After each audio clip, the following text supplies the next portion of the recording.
Welcome to you all. Today, I'd also like to, at this point, welcome our special guest, Mark McConnon from TasWater. Mark is Head of Risk and Resilience at TasWater, and Mark's going to share with us his experience of, I suppose, our tool to assess risk management program maturity and assurance maturity. And so what we'll do in terms of this presentation today, Marina and I will work through the tool with you so you understand the basics of it. And so when Mark then speaks about his experience or TasWater's experience of it, you'll have that context to appreciate what he says going on. Okay, Marina. Okay, apologies about that. I'm assuming that's on the screen now, Marina? Yes, yeah. Great, thank you. No worries. So once again, thanks to Tim and Marina for giving me the opportunity to have a chat to everyone today. Couple of things, a couple of little housekeeping ones in terminology. Marina calls it a CIRMP. I'll refer to it as a CRIMP because everyone at TasWater feels like it rolls off the tongue a little bit better. So when I mention CRIMP, that's the reference. And I'll also make reference to pillars, and you'll see why later on in the presentation. So first things, that they're probably two pieces of information that you probably need to get familiar with as I present. So I guess to get started, we need a little bit of history around TasWater and the reason why we headed down this path of engaging Pentagram to work with us to produce this maturity model. So back in 2023, there was a lot of talk around our organisation of whether or not the SOCI Act referred to us as an organisation. And it was all based around, and again, I know Marina's a lawyer, so apologies for having a dig at lawyers, but when you give lawyers terminology, they read a lot into things. And so we went backwards and forwards a lot with our legal team around whether or not we were deemed to be an owner of a critical water asset based on one piece of this terminology shown on the screen, which is services at least 100,000 water connections. Our organisation got caught up on one of our main water treatment plants, which supplied less than 100,000 water connections and customers, so they therefore thought we weren't regulated under the SOCI Act. Obviously, we headed down this path and had a number of reviews undertaken, which then finally we decided, yes, we're in, hence why we've got the little in and out picture on the screen there. So once we decided we were in, we then took the approach of how are we going to manage this internally. And I know one of my colleagues on the line here, Brian McIver, and I work closely on this one. And so when I use the terminology pillar, we've structured our SOCI arrangements like the old Greek buildings.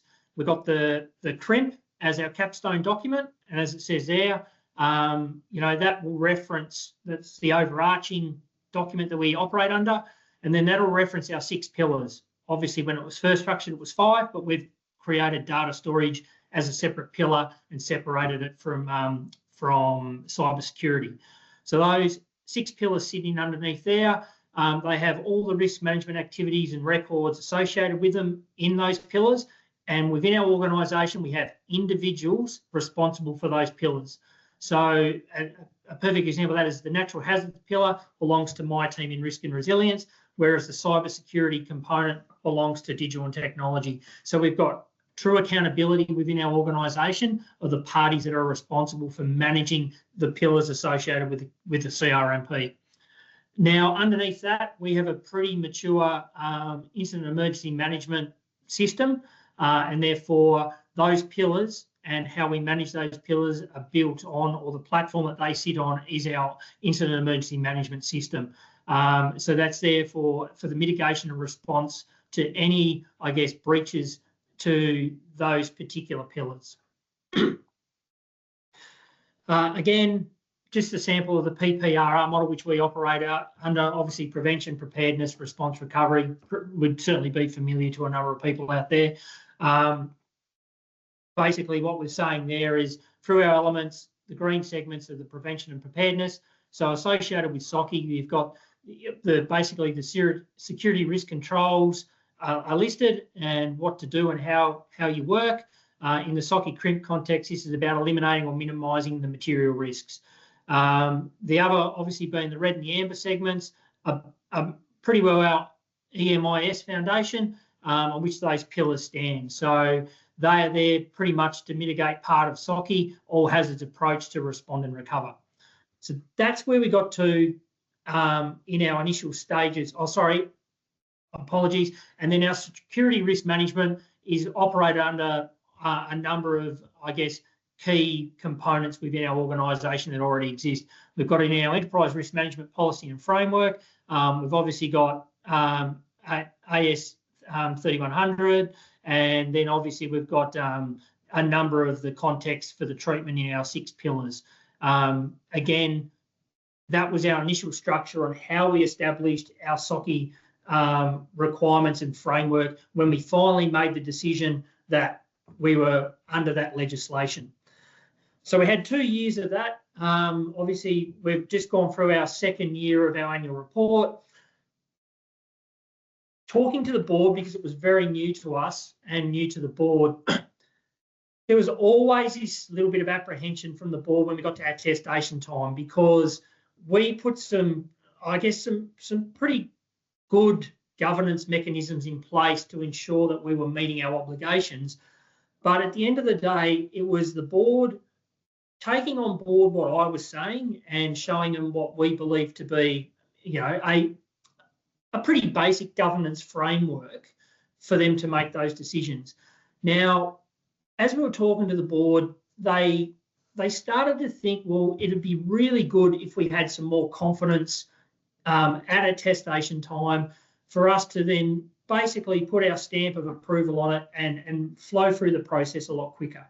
And one of those recommendations that came out of those discussions was it'd be really good if it was established like the NIST framework for cybersecurity, where it's very clear where you know where your maturity is. We know as an organisation from an enterprise risk and I guess a strategic perspective of where we want to be from the NIST perspective. They said it'd be really good if we had something like that.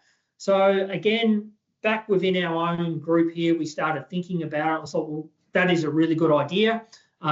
Based on our discussions within our industry around, you know, how people are going through the attestation process and how they were all facing this confusion with their own boards, it was like, well, okay, let's head down this path. And we've been really lucky because we've operated in a CMMI model for probably, you know, a period of time. So it's not unfamiliar to our organisation.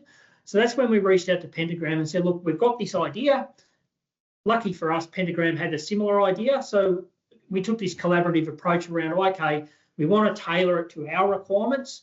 So that's when obviously we put our, I guess, what we believe to be our scope on the table. Pentagram went away and looked at that and then worked very closely with us to tailor what we've now come up with as our own maturity model. And I guess one of the questions that was raised in the chat room, I just noticed there was like, is this a self-assessment tool or is it, you know, a tool for someone to do the assessment for us? For us, yes, this initial one was obviously Pentagram come to establish it, come and put the assessment together for us to obviously work through to find out where we're at.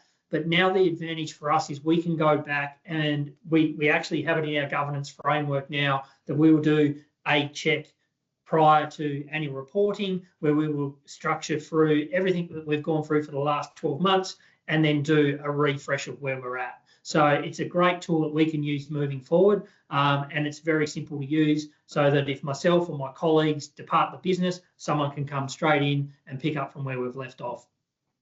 So by developing this framework, one thing that has clearly come out of it for us is that it's enabled us to really identify the gaps. You know, we know as the sponsor of SOCI within our organisation, we knew where we believed our gaps were going to be, but we didn't know the extent of those gaps. And it was also very difficult for us to go and communicate to the pillar owners that, look, we've got a shortfall here, we need to progress this and we need to prioritise it to get it to where we need to be to meet these obligations.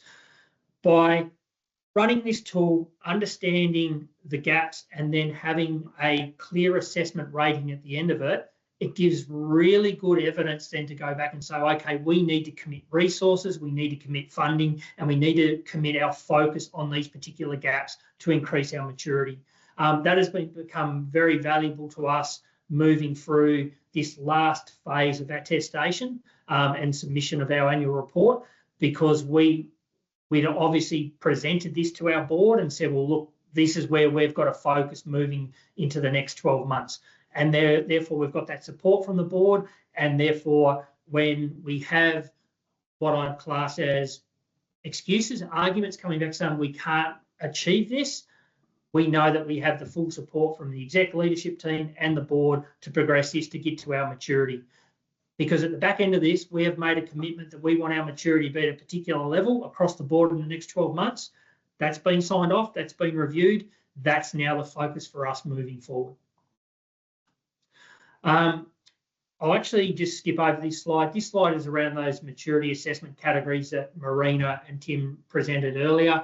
The good thing about this is, same thing again, it does lead to a structured approach. It enables us to clearly see where we're sitting within these categories. And again, it gives us a little bit of strategic value to enable the board, the executives, risk leaders to assess our maturity and strengthen that resilience moving forward. And the other thing is too, it enables us to build trust within those groups, and not only at a senior leadership perspective, but across the organisation as a whole. Pardon me. So talking about the CMMI structure, Marina and Tim talked about the 4 model approach or 4-level approach. We actually have 5 at TasWater, and that's based on how our operational structure is.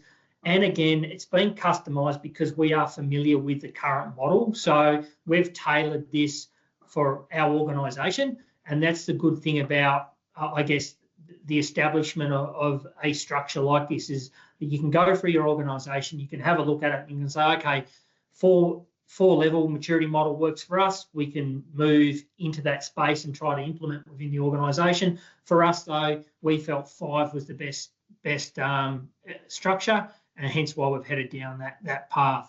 I guess the thing about having those 5 levels is that you can actually see the process in the increases.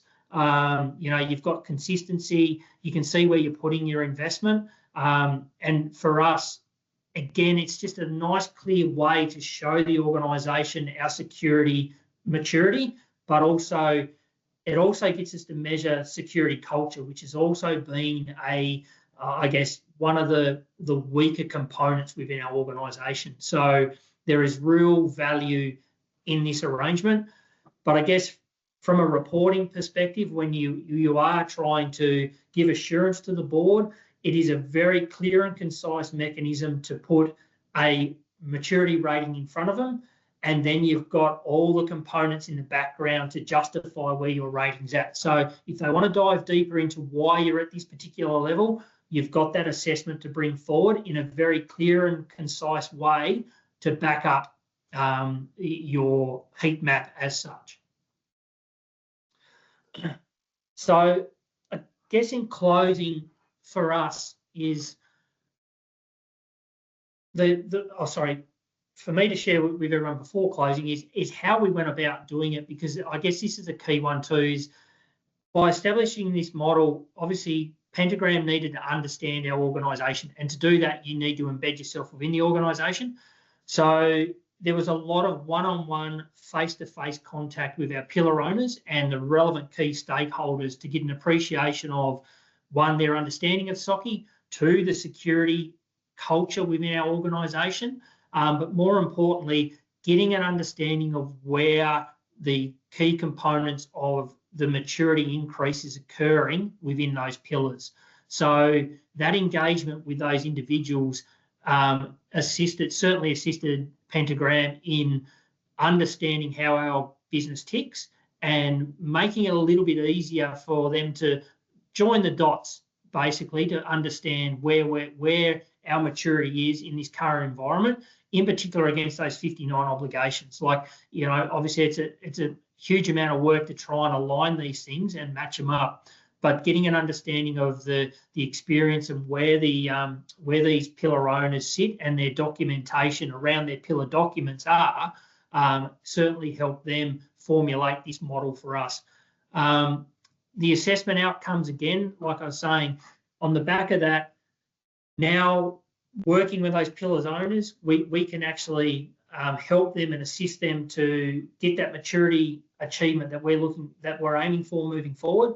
But again, more importantly, when we're communicating at an exec level or a board level, we can clearly step them through where we're at this particular point in time. So there is no confusion, no animosity or angst around signing an attestation based on what I'd class as my word versus now some hard and fast evidence to say this is where we're at. Yes, we've got gaps. Yes, we've got improvement opportunities that we're going to implement to increase that maturity, but you can be assured that it's clearly documented and we have a clear path forward to meet our obligations.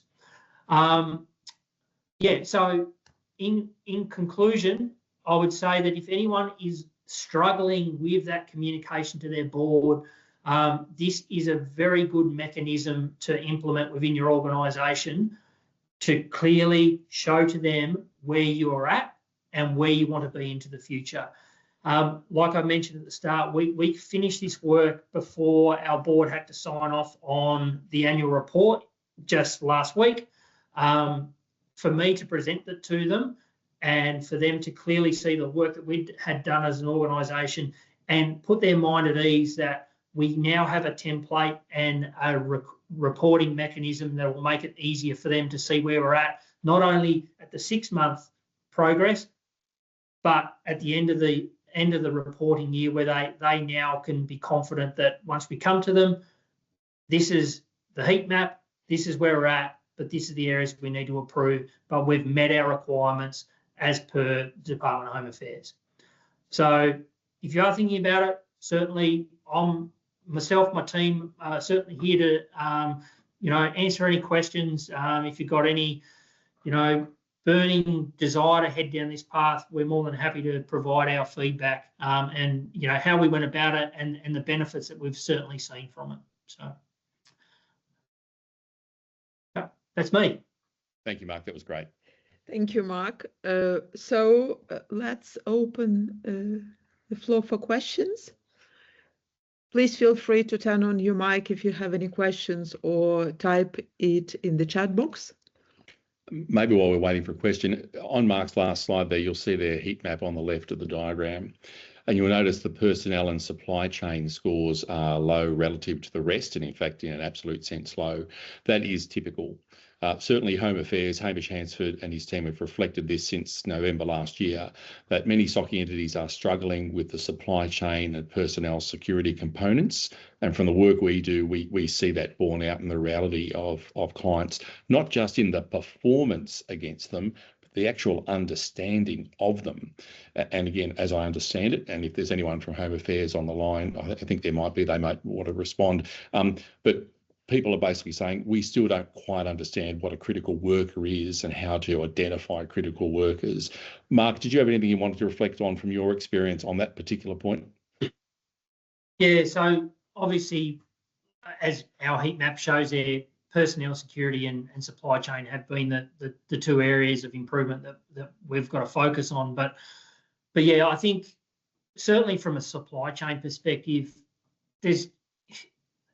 in our organisation, there's just so many connection points in the supply chain space. So it's about an education process for us moving forward, but it's also around trying to herd the cats as such and getting into working groups and really truly appreciating what your critical supply chain line is and what your critical components and critical spares and all these sorts of things, which most people think, oh, you should know that, but because there are so many areas of the business, it's very difficult to get a full appreciation of it. And that's one thing we're certainly struggling with. And the other one for us is contractors, like this critical worker, critical contractor, managing those, how we manage the security component around that, whether it be an AusCheck process, etc. So it's not just us. It's certainly, I know a number of other critical entities within Tasmania are still struggling with that component of the SOCI requirements as well. Thank you, Mark. We have a question. Hello, Nicola. Hi. It's great to hear how you're doing that. I think that's a really practical way of getting people on board. I really like your approach with the pillars. The question I've got is, you've got it founded on your emergency management practices, which is great, and that's about how we've been having some discussions, because you can tend to be well set up for those natural hazards, but not so well for the others. Have you managed to think about how do you raise your alerts within those other pillars? And what I mean by that is, if you think about a natural hazard, if you've got a weather event that's off the coast, you can be watching that, you can be standing up from an emergency management perspective accordingly. Have you figured out how to get that same framework happening for the other pillars that you've got? Yep. Funnily, you should ask that question, because we're literally going into a cyber exercise where we're using the same arrangement. So we use the AIMS incident management framework at TasWater, and it's really interesting because you're right. For us, flood, flood events, fire events, that arrangement works perfectly. But it also works perfectly for a water treatment plant failure. It works perfectly for a sewage treatment plant failure. We made the news at Christmas time last year around a trade waste related incident where we still use the same framework to manage that incident. So by using the AIMS arrangements, certainly AIMS as well is the same process that all our emergency services use here, which is generally the people that we're working with on a regular basis as well. So we just find that it just flows on, and it works perfectly with all the other pillars. Thanks, Mark. Thank you. Olivia, hello. Yep. Hello, yeah, thanks. Yeah, been great presentation. You can turn on your camera if you like, Olivia. Don't be shy. My camera's folded away, so sorry. Okay. Yep. I'll let you off this time. Thanks. Yep. Actually, one thing I'm just wondering, with your post from Mark, is, having been through the process now, would you recommend doing a self-assessment first and then getting Pentagram in to do an external point of view, or would it be best to get, say, Pentagram in first to actually do your first round? Oh, well, for us, because we were developing it, we got Pentagram in the first time. I guess it comes down to, we were pretty familiar with the model. It was more around us getting all the components together. I see, and I'm not saying this because I'm talking on behalf of Pentagram, I would see the benefit of getting Tim and Marina in first, getting to run the structure for you. Like, I know it's an investment, but it's an investment. There's value in the investment because it's a tool that you've got forever after that. You've only got to make the subtle changes as your business changes. So my advice would be, get them in first, and then just do as you need to do from a self-assessment perspective after that. Okay, thanks. Olivia, probably one thing to add, and after because we've developed the course, and at the same time we went with this exercise with Mark, Brian, and TasWater. And one of the things we've noticed that, yes, we developed the security maturity assessment tool. When we developed it for Mark and TasWater, we tailored it for their operational requirements. And this is what Mark mentioned. We had lots of discussions with pillar owners just to understand, because there are some nuances which I think, from what we see, each and every organization will have. They would be slightly different. I'd also just add on Mark's slide there on the left-hand corner there, detailed one-on-one reviews. It's always challenging. You think you know something or understand something. The challenge is to explain it to someone that doesn't know. And so going through this one-on-one process helps to, I suppose, encourage people to explore what their understanding is and then explain it to someone else, and it gets reflected back to them. And often there's a lot of learning in that process. So the one-on-one interviews and the personal part of this is important. Also then, you're conveying messages that the management may want. You're conveying the cultural uplift around security. We're conveying messages that Home Affairs would like conveyed. So there's a lot to be gained, I suppose, by having someone in there, which is not to say bring Pentagram in, but I'm just saying there are benefits of having, I suppose, an external party do it that you won't derive by doing it internally. We have Look, and another. sorry, and just to add to that too, I think sometimes you can get a little bit defensive of your own patch as well. Like I know certainly myself and my colleague Brian, like we're pretty proud of what we've done here at TasWater, but to have another person come in and just review it and, you know, pick the little bits and pieces that probably need the improvements from certainly the things that we're responsible for, I think there's value in that because you're not overlooking it. You don't have this unconscious bias around, well, it's perfect. You do find those little cracks. Thank you, Mark. Thank you. Hayden.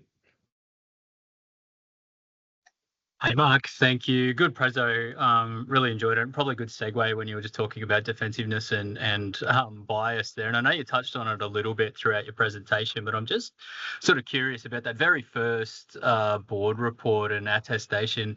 How did you go about balancing sort of calming the horses across your hazard pillars and your hazard domain owners when they might be at different levels of maturity against what is almost a new standard or a new expectation that's been pushed upon them, when previously the reporting up to the board might have been at a different level or a less significant level. So, you know, we've been reporting ourselves as sort of a greeny gramba level year on year, and now because of the new obligations, we have to actually drop our level of our self-assessment down to more of an amber sort of ready colour. Did you have any experiences around that, and how did you manage those?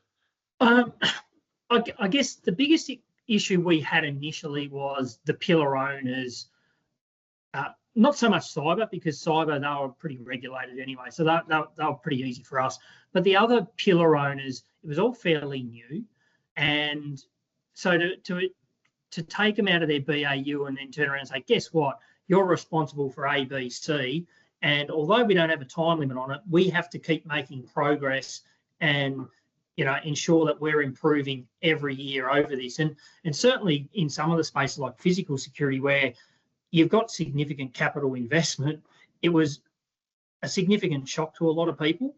But I guess for the approach that we took from that was, my team in risk and resilience, we worked very closely with them and guided them through it, and I guess calmed them as such to say, well, look, you don't have to do it today, but we need to make progress. So small steps, that's what we've got to continue to do, small steps. We knew that we were a little bit behind the eight ball, and it was you know, put onto us very quickly, but we just needed to make small steps. Now, the board approach was a bit different. What we did with the board for the first year, we knew it was going to be a challenge based on the fact it was new to everyone. So we then did get an external audit done on where we were at, just to calm the horses, to say that, you know, we are making progress, we're okay, we can sign the attestation. But it was also being upfront with them, and that was the thing that we've done over the last 2 years, is continue, because we catch up with the board regularly, and I've taken them through one-on-one through the CIRMP and our pillars, so they understand what our framework is. So I'm not just going to them and saying, guess what, sign the attestation. I've sat down with every board member and taken them through the whole process from start to finish, so they can see our documentation and our structure. So that when I do go to them and say, guess what, the obligation's changed and our maturity's gone, if we hadn't had our maturity model, but I'll say just we were green or amber to start with, and now we're going back to the lower level. I'm sorry, but this has occurred because of A, B, and C. So we've built that trust with them. This has just given us another mechanism to actually visually show them that we're doing something rather than just taking my voice. I hope that's answered your question. Yeah, good advice. Thank you. Hayden, can I just maybe extrapolate from that point? As we said, this is not an audit and it's not a moment in time. This is maturity. So Home Affairs' approach is maturity takes time, and it's not uniform, and it's not the same for everybody else. So this concept, this model allows you to run your own race, which again is what Home Affairs understands you will do in the operational context of your entity. It also means, for instance, we have a client at the moment who's going to use this tool to inform investment forecasting for the next few years. So I challenge anyone on the call to think, oh, how could we use this rather than have it done to us, if you like? How do we actually use this and make it a positive in the workplace? Because Mark's spot on when he says security culture is key here. This is a tool to enable you to bring people on the journey, and then they start to understand the story and their part in making a contribution to that story. So there's lots of ways this can be used in your organisation. Yeah, Probably and sorry, Marina, just to go on from what Tim was saying there too, that investment component, that's what we're using this for as well, because from a physical security perspective, we know where we're going to have to invest moving forward. So this is the first step for us to go back with a program of work and then seek year-on-year funding around our upgrades, around our physical security. But again, it is a great, it's a great talking point, just a little heat maps, etc., around personnel security. When my team go out and we do our road shows around security and, you know, bushfire resilience and all this sort of stuff, we've got a point there that we can make reference to, you know, just simple things, reminding people to shut gates and things like that. We can always go back to, well, that's a part of your personnel security. It's a part of the physical security component.